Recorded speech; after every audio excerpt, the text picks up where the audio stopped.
The people of the British Isles have had close ties for thousands of years.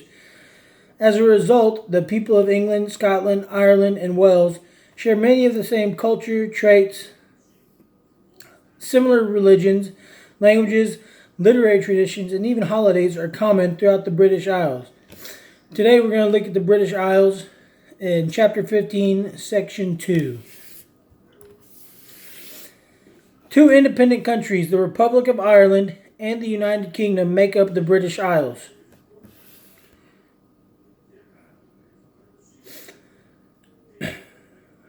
England, Scotland, Wales, and Northern Ireland make up the United Kingdom. England, Scotland, Wales, and Northern Ireland, although that is no longer an official flag of Northern Ireland.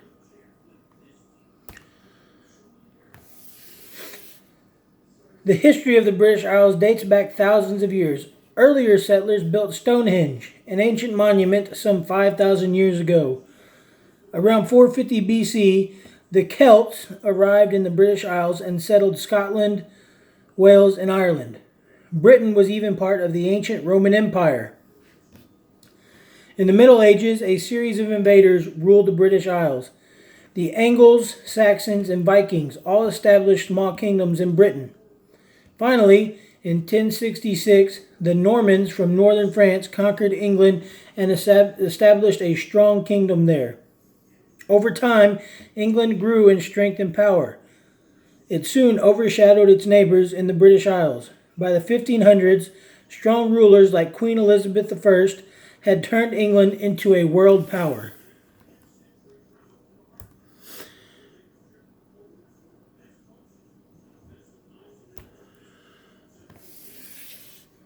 Rise of the British Empire.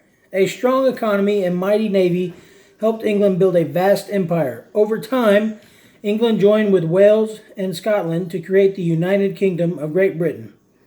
Eventually, Ireland was annexed too. England also launched an overseas empire. By the 1800s, Britain had colonies in the Americas, India, and Australia. The United Kingdom's economy soared in the 1700s and 1800s, thanks to the Industrial Revolution. Industries like iron, steel, and textiles, or cloth products, helped make the United Kingdom one of the world's richest countries. Not everyone benefited, however. In the 1840s, a severe food shortage devastated Ireland. Lack of support from the English government during the famine increased tensions between the two countries. By the late 1800s, the British Empire spanned the globe. Africa, Asia, Australia, and the Americas were all home to British colonies. At its height, the British Empire was the largest empire in history.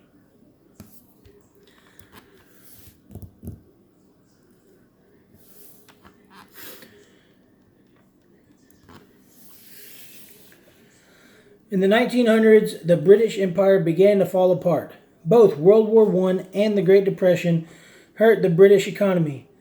Rebellions in Ireland forced Britain to grant self-rule to all but the northern part of Ireland. In 1949, the Republic of Ireland gained full independence. Movements for independence also emerged in Britain's overseas colonies. After World War II, Great Britain gave up most of its colonies. The British Empire was no more. Culture.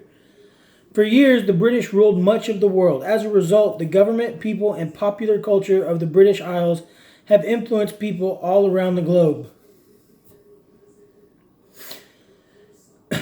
Government.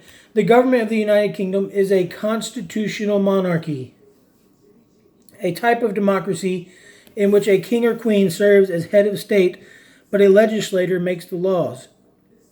The English first limited the power of monarchs in the Middle Ages. A document known as Magna Carta, or Great Charter, limited the powers of kings. It also required everyone to obey the law. Today, a Prime Minister leads the British government. Most members of Britain's legislative body, known as Parliament, are elected. The Republic of Ireland has a president as head of state.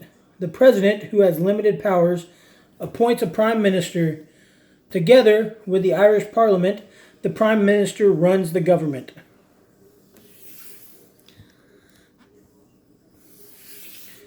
People. For hundreds of years, the countries of the British Isles have had close ties. As a result, the countries share many culture traits. One similarity is their common heritage. Many people in the British Isles can trace their heritage to the region's early settlers, such as Celts, Angles, and Saxons. Sports like soccer and rugby are another shared trait among the people of Britain. Although people in the British Isles share many culture traits, each region still maintains its own unique identity. This is particularly true in Ireland and Scotland. Unlike the rest of the British Isles, most Irish are Roman Catholic. Irish Gaelic, a Celtic language, is one of the country's official languages. The people of Scotland have also maintained their unique culture. It is not unusual in Scotland to see people wearing kilts and playing bagpipes on special occasions. Immigrants from all corners of the world have settled in Britain. Many immigrants from former British colonies such as India and Jamaica add to the rich culture of the British Isles. Popular culture. British popular culture influences people all around the globe. For example, English is the language of business, education, and the internet in many places. British music and literature are also popular. Millions of people around the globe listen to music by bands like Ireland's U2 and England's The Beatles, and read works by British authors like William Shakespeare.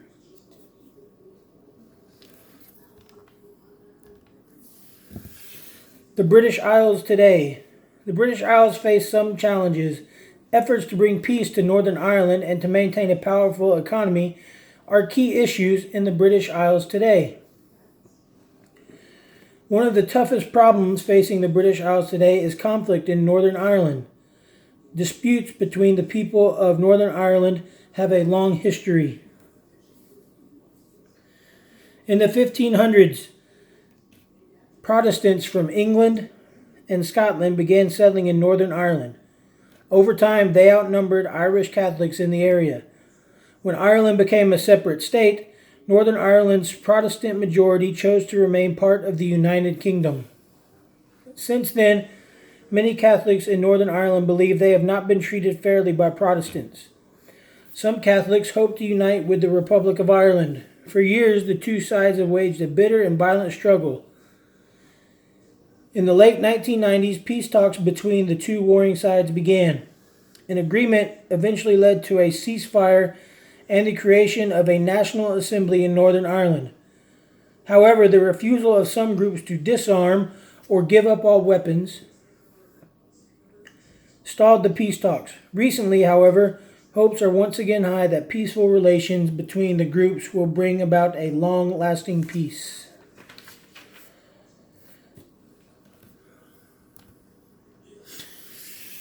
Economy. The economies of the United Kingdom and the Republic of Ireland are among Europe's strongest. London, the capital of the United Kingdom, is a center for world trade and industry.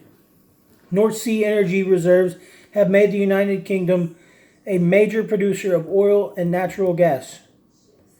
In Ireland, computer equipment and software have become major industries, especially near Dublin, Ireland's capital. The economies of the United Kingdom and the Republic of Ireland also rely on service industries like banking, tourism, and insurance. In summary, you have learned about the rich history and culture of the British Isles. In the next section, you will learn about the countries of Scandinavia.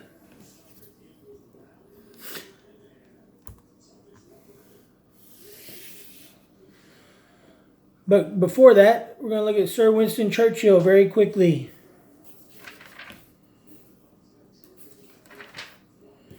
One of Britain's greatest leaders, Sir Winston Churchill, guided the United Kingdom through the dark days of World War II. Churchill was appointed Prime Minister shortly after the beginning of World War II. He inspired the British to continue fighting despite Germany's defeat of much of Europe. During the Battle of Britain, Churchill gave fiery speeches. He encouraged British citizens to never surrender. His creation of an alliance with the Soviet Union and the United States led to Germany's eventual defeat. Churchill's determination helped the Allies win the war.